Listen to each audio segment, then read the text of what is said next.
Alright, we're on CSX rules, January of 2014. The Chapter 9 of Remote and Control Operations, 900 General Requirements, 901 Operating the Control Units operated by the employee wearing an improved remote control harness. Attach the appropriate approved harness at all four corners, warranting to approved harness so that it will tilt filters, features activates intended. 9022, the do not alter remote control equipment. If any of the equipment is found to be damaged, defective, it must be immediately removed from the service and reported to the supervisor. 903, locomotive operators must control more than one remote consistent at a time, operating another equipment while operating the remote control equipment, or control a remote control consisting while riding in any other equipment or vehicle. 904, immediately contact the supervisor or yardmaster on the duty and instructions concerning any of the operating control unit found unintended. 905, do not leave the operator on controls units unintended when it is not in use, or turn them off, and leave the possession of the locomotive operator working in the remote control services store and secure location as directed in the special instruction. 901, required safety status. Safety 901 safety tests are required when operating control use and it is locked in remote control locomotive and platform. Begin with the tour duty unless directed to have off the remote control equipment that occurs, and the remote control locomotive and platform is remote mode. 102.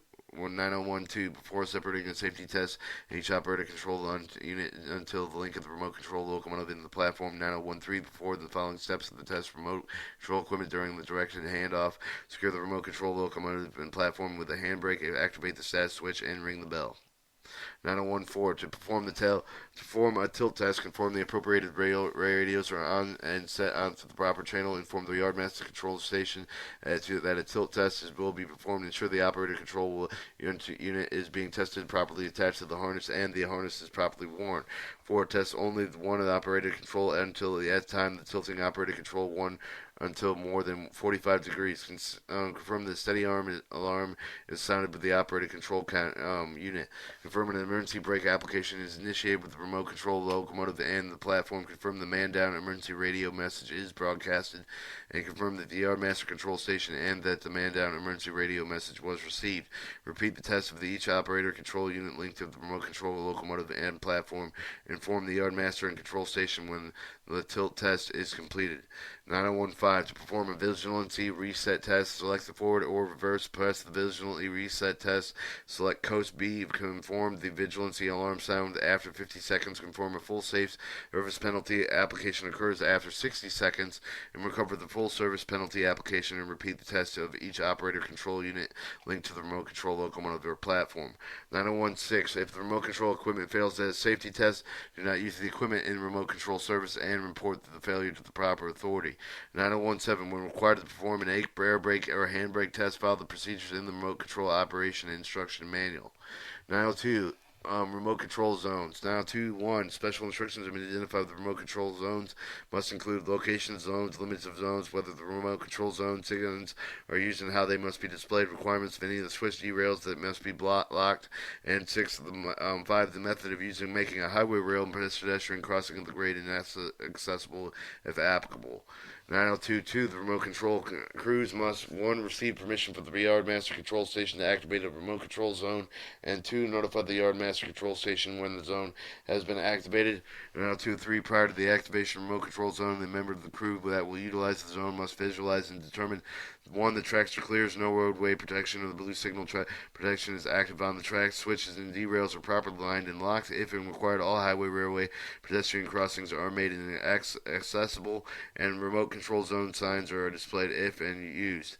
9024, once activated with the remote control zone, if and under the control of the remote control operator, foreman, the remote control crew who would activate in the zone may make the movements within the limits of the zone without providing protection. 925, in active remote control zones, only remote control operator foreman can grant permission for the other employees or equipment to foul, occupy, or of the cop of the traps, cross a road or pedestrian crossings.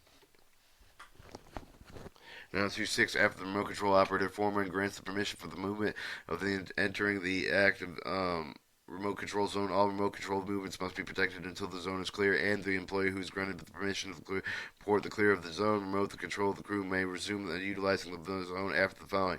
If a permission was granted with the training locomotive of the crew directing the communication from the ranking employee to the crew granted permission verifying the tracks are clear, switches and derails are aligned and directed to the remote control operator foreman. B. The inspection was granted by the engineer and mechanical department employee visual inspection of the member of the remote control route to determine the tracks are clear, portable derails and blue flags have been removed, switches and derails are properly lined and locked if required. If the permission was granted to cross the road in the pedestrian crossing with the remote control zone, the visual inspection member of the remote control crew determined the crossing has been made inaccessible. 9027. The remote control operator foreman must be the effective of the remote control zone when the guard going off duty unless the zone is directly transferred to another remote control crew by a face-to-face job and briefing between the remote control foreman and of each crew, notifying the yardmaster of the control station of the zone has been transferred. 928. A remote control zone is deactivated with the remote control operator foreman must notify the yardmaster and the control station. If the remote control foreman fails to deactivate a remote control zone, the yardmaster control station can deactivate the zone after it has been verified. 1. The remote control operator foreman was last controlled in the zone of his off-duty. Remote control locomotive used by crew is in manual mode, and the remote control zone was not transferred to another remote control crew. 903. Positive stop protection (PSP). When using positive stop protection, the remote control locomotive must be equipped with the positive stop protection and be leading in end of each of the movement. Test of the positive stop protection before initial use on each shift and on the positive stop protection of the locomotive. 9033. To perform a positive stop protection test, the locomotive operator must begin with the position visually verify that when leading the locomotive reach the first and second track transponders pucks, operates the locomotive towards the track transponder pucks, and verifies the operator control, provides an audible alert, displays the expected message when locomotive reaches the first and second transponder pucks. 934. The positive stop protection equipment fails to respond properly when performing a positive stop protection test. Do not use the positive stop protection system. 9035. When using the positive stop protection, when the locomotive operator must match the transponder puck speeds and commands with the use of lower speeds on the operating control unit. Note that the use of the coast and coast B and protecting the lead end if necessary to override the positive stop protection. 904. Operating remote control equipment. Procedures instruction kit with remote control operating instruction manuals are mandatory when operating remote control equipment. 9042. All remote control movements are considered the shoving and the pushing movements and must be protected except when the locomotive of the remote control platform is leading end of the movement and if the crew member is located on the leading end. The leading end of the movement is located within an active remote control zone under the control of the remote control crew. 9043. When initiating the movement, the primary locomotive operator must visualize and determine the movement that occurs with the desired location. 9044. While moving and occurring, at least one of the crew member of the crew must maintain a visual contact with the portion of the equipment. 9045. Before transferring and pitching primary control of the remote control equipment to another locomotive operator, primary operator must verbally inform the secondary operator that the control will be transferred, and the secondary operator must verbally confirm that he or she is ready to receive the control.